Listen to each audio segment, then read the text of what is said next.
कैसे हैं आप सभी लोग। उम्मीद है आप सभी लोग बहुत बढ़िया होंगे और आप सभी का वेलकम है आपके अपने यूट्यूब चैनल पर, जिसका नाम है अभी स्मार्ट क्लासेस 2.0। यहाँ मिलती है आपको करंट अफेयर से रिलेटेड न्यूज़ और साथ साथ में जीके से रिलेटेड न्यूज़। तो यदि हम लोग बात करें आज की वीडियो की, तो आज के वीडियो में ज़्यादा करंट अफेयर्स थे नहीं, इसीलिए हमने आपके लिए कुछ एक्स्ट्रा चीज़ें ऐड की हैं, जिसमें आपका कुछ क्विज़ वगैरह शामिल है। तो आगे जैसे जैसे आपके वीडियोज़ आएंगे तो उसमें आपको देखने को मिलेंगी चीज़ें। तो चलिए बिना किसी देरी के आज का जो वीडियो है उसको हम लोग स्टार्ट करते हैं। देखिए, सबसे पहले यदि हम लोग बात करें आज का जो आप करंट अफेयर्स की न्यूज़ है, उस करंट अफेयर की न्यूज़ से यदि हम लोग बात करें, तो सबसे पहले यदि हम लोग बात करें तो सबसे पहले आपका एक न्यूज़ स्पोर्ट्स से आई है कि एक पर्सन, इनका नाम है प्रगनंदा पहले भारतीय बन गए, फर्स्ट इंडियन बन गया, जो कि क्या किया, जो कि नॉर्वे चेस जिन्होंने जीता है। ठीक है, तो ग्रैंड मास्टर आर प्रगनंद जर्मनी के विंसेंट कीमर को हराकर नॉर्वे शतरंज का खिताब जीतने वाले पहले भारतीय बन गए हैं। और उन्होंने 10वें राउंड में विंसेंट कीमर को हराया और वेस्ली सो दूसरे वक्त चैंपियन मैग्नस कार्लसन चौथे स्थान पर है। ठीक है, तो याद रखिएगा, प्रगनंद ने क्या किया, नॉर्वे चेस जीता और he was the first Indian to win this chess. ठीक है, चलिए आगे देखते हैं। अब जो आगे हमारे पास जो न्यूज़ आई है, वो न्यूज़ आई है आपके H1B वीज़ा को लेकर।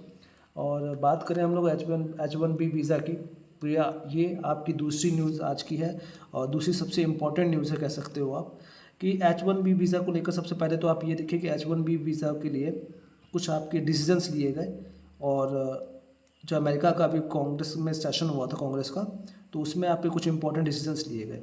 तो वो क्या क्या डिसीजन लिए गए उसको हम लोग देखते हैं, उसके बाद हम लोग डिटेल में पढ़ेंगे कि H1B वीज़ा होता क्या है। ठीक है, तो एक मिनट रुकिए बस।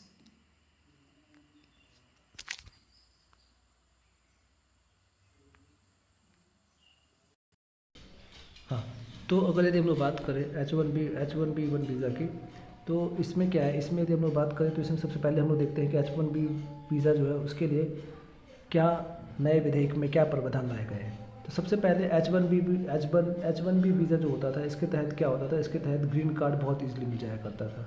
तो अब हो सकता है नए प्रावधान के तहत, जो नया प्रावधान लाया जाएगा, नया विधेयक लाया जाएगा, उसके तहत ये किया जाएगा, जो ग्रीन कार्ड लेना काफ़ी ज़्यादा क्या हो जाएगा, मुश्किल हो जाएगा। और साथ साथ में क्या है, साथ साथ में जो नया विधेयक लाया गया है अमेरिकन कांग्रेस में, तो उसमें ये बोला गया क्या कि वीज़ा की जो अधिकतम अवधि है, अधिकतम अवधि क्या कर दिया जाएगा, वो 6 वर्ष से घटाकर 2 साल कर दिया जाएगा। अभी कितनी है, 6 वर्ष, उसको घटाकर कितना कर दिया जाएगा, 2 साल। ठीक है, तो ये आपका नया विधेयक है, वो जब पारित होगा तो डिटेल में देखेंगे। अभी फ़िलहाल के लिए हम लोग देखते हैं कि H1B वीज़ा आखिर है क्या। देखिए, H1B वीज़ा की यदि हम लोग बात करते हैं तो हाँ, H1B वीज़ा की यदि हम लोग बात करते हैं तो H1B वीज़ा आपका क्या है, H1B visa is a non immigrant worker, sorry एक सेकेंड, H1B वीज़ा क्या, H1B visa is a non immigrant worker. और बेसिकली ये क्या है, ये आपका यूएसए प्रोवाइड करवाता है, जो कि नॉन इमाइग्रेंट वर्कर होते हैं उनके लिए। और साथ साथ भी अलाउ क्या करता है, ये अलाउ करता है जो यूएसए की जो जितनी भी कंपनीज़ है, बड़ी बड़ी कंपनीज़ हैं, जो कि science, technology, engineering, mathematics, stem और फाइनेंस, इन सब फील्ड में जो भी आपकी एक्सपर्टाइज रखती है, जो भी कंपनीज़, वो कंपनीज़ क्या करती हैं, H1B वीज़ा धारकों को अपना जो भी है मतलब एम्प्लॉयमेंट वगैरह प्रोवाइड करने का काम करती हैं। ठीक है, चलिए आगे देखते हैं। अब इनके जो की हाईलाइट्स है H1B वीज़ा के, वो देख लेते हैं थोड़ा सा।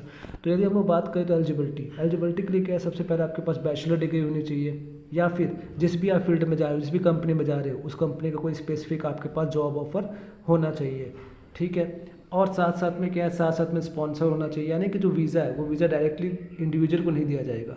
किसको दिया जाता है, जो कंपनी आपको बुला रही है, यूएस बेस्ड कंपनी जो भी है, जो आपको एम्प्लॉयमेंट दे रही है, स्पॉन्सर कर रही है, उनको दिया जाता है। ठीक है, और इसकी वैलिडिटी बात करें तो जैसा मैंने बताया आपको 6 साल के लिए है।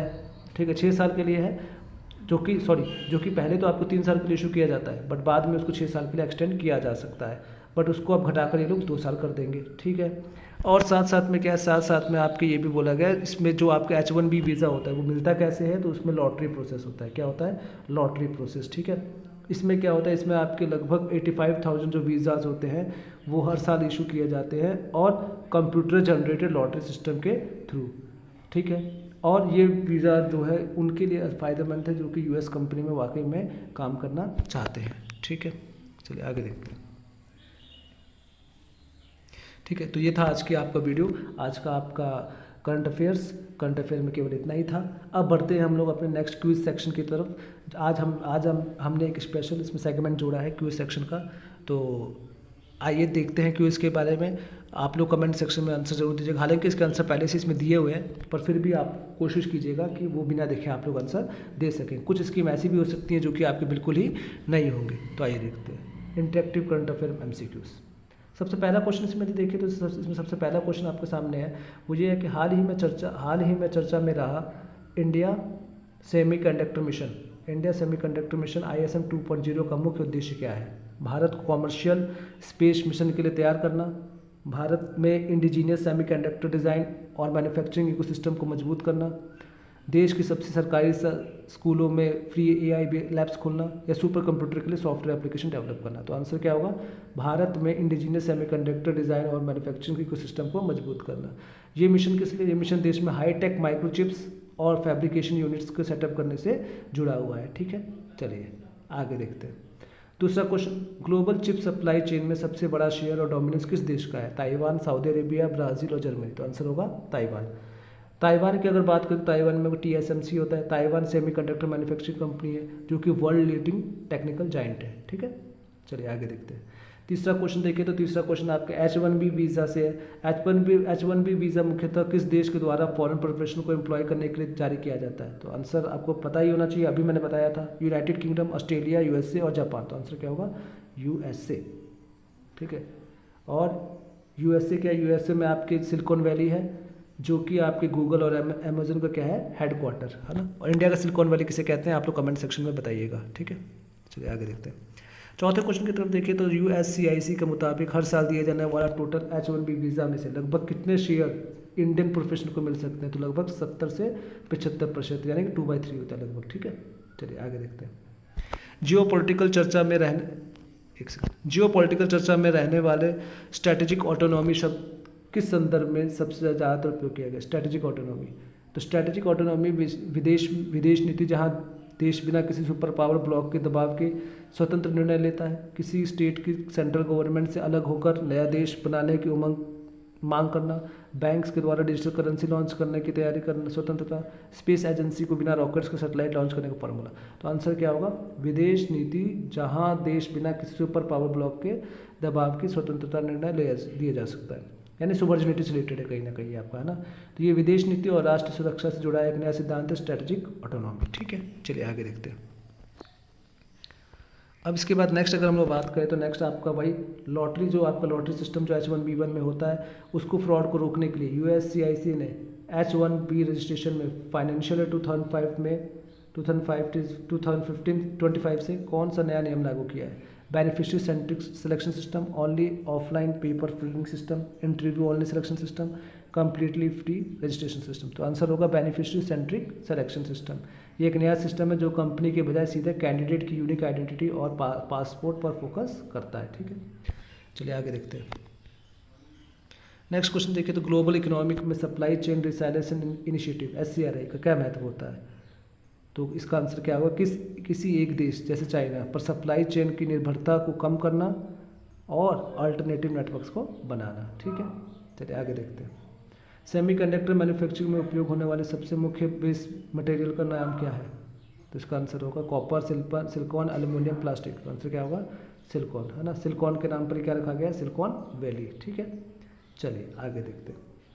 आज का second last question, H1B visa के तहत US में आने वाले प्रोफेशनल को शुरुआत में मैक्सिमम कितने साल तक काम करने की अनुमति मिलती है? 1 साल, 3 साल, 10 साल, लाइफ टाइम। तो आंसर क्या होगा? 3 साल। ठीक है, और आज का आखिरी क्वेश्चन, भारत में सेमीकंडक्टर मैन्युफैक्चरिंग प्लांट्स लगाने के लिए सबसे पहले किस राज्य में मेगा प्रोजेक्ट्स को अप्रूवल मिला है? गुजरात, केरला, हिमाचल प्रदेश और बिहार। तो आंसर होगा गुजरात। ठीक है, क्या होगा? गुजरात।